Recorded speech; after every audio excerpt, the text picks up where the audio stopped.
And it's interesting that the first two trades they did on Embridge last year was China trading with United Arab Emirates digital yuan for gold and for oil. You know, you look at oil as being remonetized. China was awarded a $2 billion contract to remodernize the largest airport in Iran, paid for with oil. It used to be paid in dollars. Now it's paid in oil. And certainly when we look at gold and its role or replacing the treasury bond, it's doubled the performance of the 10-year treasury in the past 25 years and has no counterparty liability. It can't be sanctioned or stolen. And so you see a lot of countries that are using gold to replace the long bond and using oil as a form of money. In today's news recap, silver bar premiums rise to highest level in 9 months.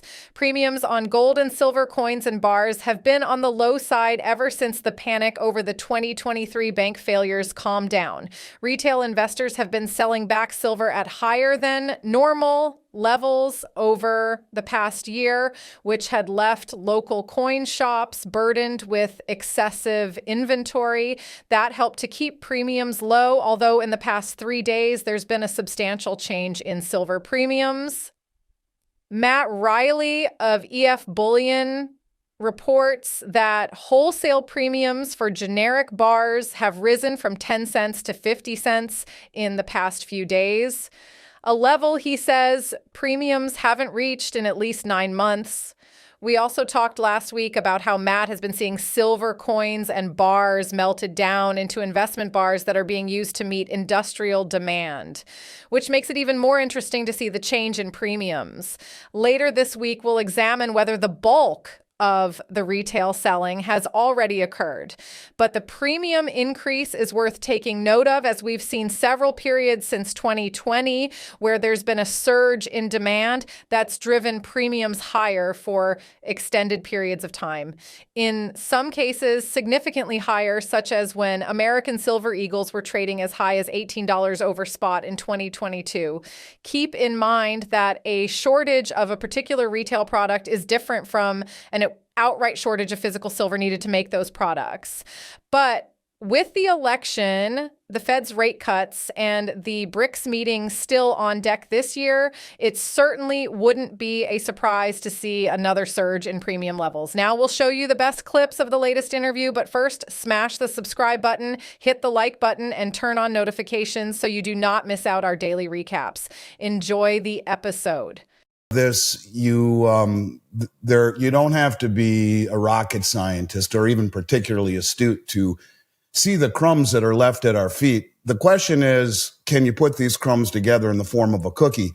And that's what I try to do. Now, I don't know for sure that I'm right, but I'll take you down that road for the privilege of your listeners anyway, my line of thinking. And you're right, it starts with the BIS, who I think it does things in a way that just scream, really? What I mean by that, and to your point, was, in 2017, when the Bundesbank said, give us back our gold, just give us back our gold already after 3 years of trying.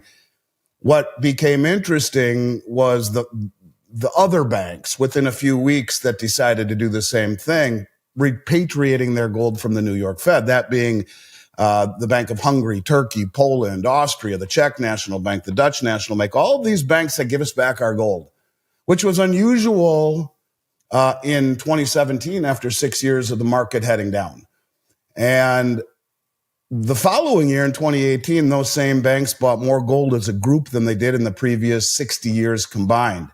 All right, now something's unusual. And I'm talking about it nonstop. In 2019, I start doing YouTubes, and those banks that bought more gold as a group than they did in the 60 years previously combined while repatriating all their gold from the New York Fed and the Bank of England, they doubled that amount in 2019. And then just somehow miraculously by coincidence, the BIS said, that's right, gold is the only other tier one asset.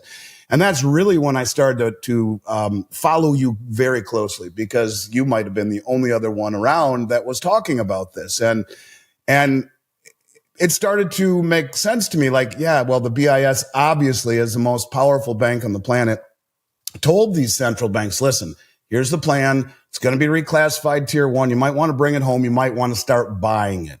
Just became obvious to me. So we'll fast forward to where we are now. And I want you to keep in mind the BIS again and the way that they operate. So over the last couple of years, it's been well documented that the central banks have bought more gold than at any time in central bank history. And what's been unusual about the gold acquisition over the last several years, to me, is the repatriation. And just a simple Google search will show you that Germany, Austria, Slovakia, Argentina, the Netherlands, Saudi Arabia, just a few weeks ago, Hungary, Belgium, Egypt, just a few weeks ago, Senegal, just a few weeks ago, Romania, Nigeria, just a few weeks ago, Poland, Ghana, just a few weeks ago, India, that's an interesting one. Bought 1.5 times the amount of gold they bought all of last year within the first 4 months of this year. Last year being a record year for central bank buying, and they bought 1.5 times the amount they did all of last year in the first 4 months of this year and had it shipped home, along with 100 metric tons of gold that were held at the Bank of England since 1991. Turkey, France, Serbia, Venezuela, Algeria, Cameroon, South Africa, just a few weeks ago, Czechoslovakia, and many others. That's just a simple Google search. But all of those central banks brought all of their gold home. Now, the conventional wisdom would be, look, the United States just stole $5 billion in assets from the Russian government. And I don't like the word sanction, because it's not sanction, it's default, and it's stealing. And when Janet Yellen can say to CNN, hey, listen, we're okay with Xi and Putin being friends and allies. And my initial thought is, well, geez, thank you so much, Madam Secretary. That's rather benevolent of you. But she says if Putin or Xi gives 1 penny to the Putin war machine, we will sanction their banks, their companies, and Beijing itself. Never mind the fact that we've given $260 billion to the Ukraine with no congressional oversight, Stinger missiles and F-16 jets, and the intelligence on where to drop it, because we're the world reserve currency. Doesn't matter what we do, it only matters what you do. And this is the rallying cry. In today's news recap, Bank of America expects declining silver inventories to make the deficits count. The Silver Institute shows that the silver market has been in a deficit for the last 5 years. And during that time, we've seen substantial decreases in global inventories. Which makes sense, as the metal has to come from somewhere to meet the shortfall. Yet, with no resolution to the gap in sight, as the deficits are widely expected to continue years into the future, a recent Bank of America report suggests that the declining inventories are starting to make the deficits count. Their report also commented on China's surging silver consumption, which has continued to grow in 2024 as their solar production has again exceeded expectations. And with governments calling for a tripling of green energy by 2030, the demand for silver is going to have to increase if the governments are going to get anywhere even close to meeting their targets. China has already shifted to being a net importer of silver. And we've personally talked with one of the larger silver producers who told us about how Chinese smelters have been going directly to Latin American silver producers and offering substantially reduced treatment charges because they're able to take advantage of the increased premiums in China. Now, we'll show you more clips of the latest interview, but first, smash the subscribe button and turn on notifications so you do not miss out our daily recaps. They're all bringing their gold home from the Bank of England and the New York Fed, because what once was Western rule of law and safe jurisdictions doesn't really fit the bill anymore, when the European Union just stole the interest on $280 billion worth of Russian assets to provide a loan to the Ukraine. This is a line you don't come back from, in my opinion. And the rest of the world is like, things need to change. Well, that's a conventional wisdom, but I don't think it's right. It's only part of the reason why they're bringing their gold back. So let's focus on the BIS again and Project Embridge and the unit token, and think of the way the BIS operates, or at least did that back in 2017. I believe they told the banks in 2016 or 17, you got the Basel III, Gold's going to be reclassified tier 1. Start buying it. Maybe bring it home. So they gave them 2.5 to 3 years head start. So let's look at the way they're doing things now. So you have a meeting a few weeks ago in Novograd, Russia, that coincided with the G7 meeting. And, we were told at the beginning of the year there'd be 200 BRICS meetings leading up to the big one in October. And three things that I think came out of the out of the BRICS meeting in Novograd that are very substantial. Number one, the Royal Crown Prince of Saudi Arabia was invited to the G7 meeting, and he said, I'm busy. But at the same time, he sent his financial ministers to the meeting in Novograd. Turned down the G7 meeting in Italy, which was a big deal as far as I'm concerned. It's a snub. It's one of these little crumbs that you can see, right? So sends his finance ministers to the Novograd meeting where two very important things came out. Now, I know that you have, and I have been talking about the fact that the BRICS would issue some form of a currency that would be backed by commodities and by currencies, largely because of Sergei Glaziev. And Sergei has told us this for 3 years. I've done 3,000 videos talking about Sergei and his plan to issue some form of a settlement currency backed by a basket of commodities, as he said, and a basket of BRICS plus currencies. And reclassifying gold tier 1 just made so much sense that this would be the predominant asset within the basket of commodities. So there was a meeting on the sidelines, 2 meetings on the sidelines at the BRICS meeting in Novograd. But the first thing that I want to mention is that they came out and said 59 countries have formally expressed interest in joining. Now, we don't know which 59 countries they are, but you put them together with what we already have, add in the Belt Road Initiative, the Eurasian Economic Union, which, by the way, Sergei Glaziev is the finance minister for the Eurasian Economic Union. And I've been saying for a long time, I'm sure you have too, that the Eurasian Economic Union and the Shanghai Cooperation Organization would join together with BRICS.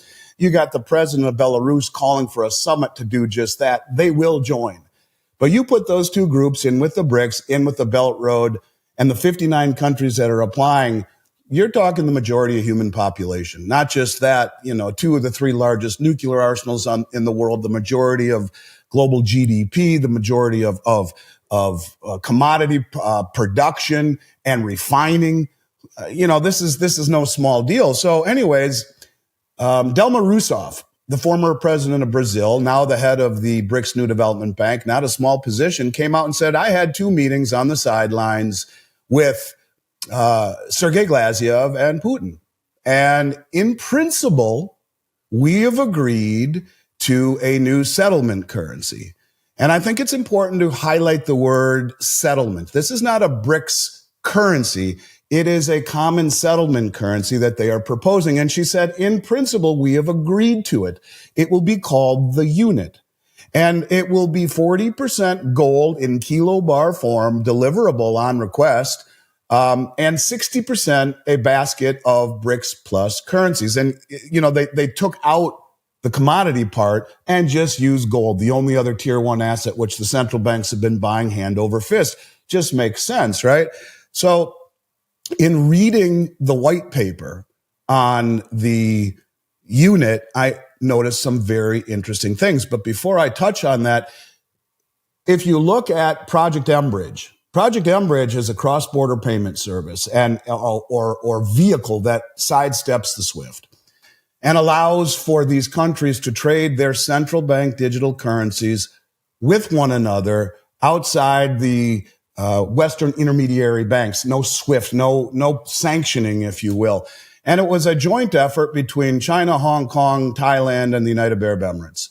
Talked about that for over a year. And, I've been saying for a while, I'm sure as you have, that gold and oil seem to have been remonetized across the globe.